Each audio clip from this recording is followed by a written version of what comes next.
Okay, and what was interesting about you? I mean, because you talk about how Felix Mitchell was like the flyest, flashiest dude you've ever met, but you were actually low key. Well, I was low key until I didn't listen to my juvenile attorney, right? I had caught a little case and I had a juvenile attorney, and I'll never forget talking to her. Her name was Linda Ryback, right? She said to me, she said, you know, don't you start buying no new cars and stuff. That's what she told me, right? She talking to me like I was a son. And I said, I'm not, I'm gonna just buy me some old school cars. So I'm gonna tell you what happened one time. So one day I was on Foothill MacArthur and I was speeding down Foothill in a Maserati convertible, right? And I got a ticket. So I had to get at my attorney about this ticket. Hey, Linda, I got a ticket. I need you to take care of this ticket, right? And she seen this car I was in. And she said to me, she said, Daryl, who car is this you got this ticket in? And I said, it's mine. And she said, didn't I tell you, don't start buying them cars, because you start buying them cars, you're going to bring too much attention to you. And my intentions was not to start buying new cars, though. But I started having all this money. And I wanted to be different from these other guys. They had Mercedes Benz and these other type of cars. I just wanted to be different, from everybody, man. And so, I went. My old partner took me over on Van Ness in San Francisco to this exotic car dealership. And we started looking at these cars, and I seen this little pretty red car with a blue top. And I was like, man, what is that? And it was like a Maserati. And I said, man, I want that. And then the guy looking at me, right? Because he know I'm young, and he kind of looking at me like, this little dude is crazy, right? But I had one of my guys with me that would go help make the purchase of these cars. And so the guy asked me, how much you want to put down on it? And I said, man, I'm cashing this out. And he looks at the my other partner looks at him and say, so make a long story short, that same day I told one of my guys to go get the money, and I bought that Maserati that day. And then after I bought the Maserati, now I want all these other kind of exotic cars. And so mind you, I'm 18 years old. But I'm not realizing that when I'm start buying these cars, the attention that I'm getting and the streets is stuff is gonna get back to the authorities.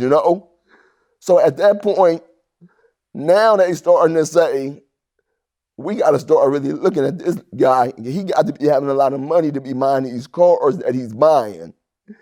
And before I got out of high school in the 12th grade, one of these officers told one of my aunties that we know what your nephew out here doing, but we're going to wait until he get out of high school, But we're going to get him.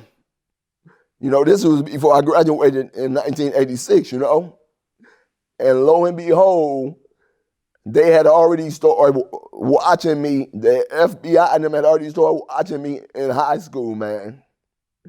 And that's kind of unheard of, though.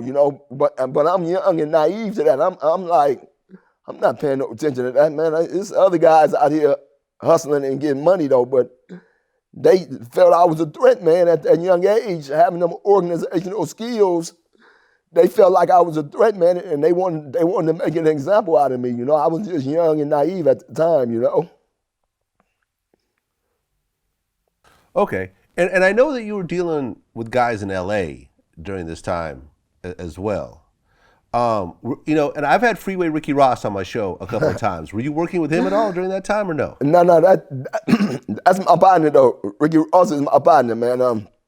Yeah, D was killing it, and I remember. I remember when we first met. When I got in the car, and okay. I think we were riding in a van. Somebody picked us up in a van, and he was in the car, and they was like, "Man, this is such and such and such and such." He's from Oakland, and I'd heard of his uncle already. It wasn't actually his uncle. Okay. Felix Mitchell We talked about that in the interview. Everyone kind of assumed and ran with that story. Yeah. But technically, it wasn't his uncle. It was someone that took him under his wing. Okay. But it wasn't actually, Felix Mitchell wasn't actually his uncle. All right. Well, I was always under the impression Yeah, that everyone was. that was his uncle, Yeah. and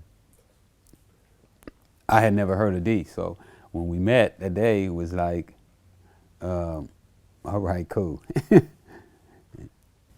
Do you remember any of the conversations you guys had? Was there anything that you kind of tried to impart on him? Nah, not really. Not really.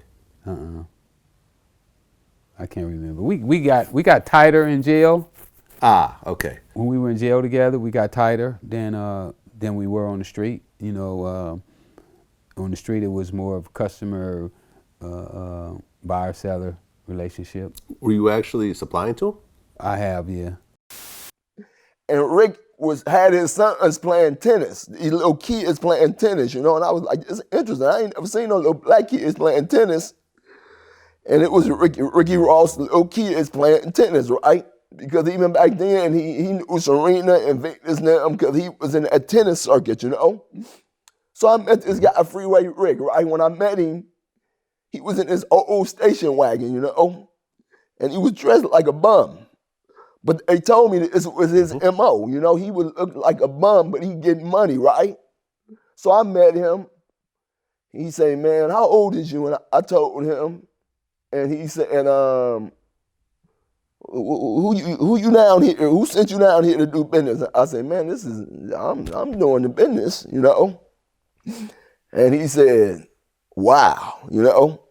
So that's how I met Freeway. Is I was looking for some work, and I knew that the type of money he was getting, he would be able to, you know, supply me, you know? And when I told him how much I wanted, he thought it was for somebody else, and I told him, no, this is for me, man. So that's how I met Freeway before I went to prison. So we already knew each other. So that's why it's cool, me and Freeway Rick.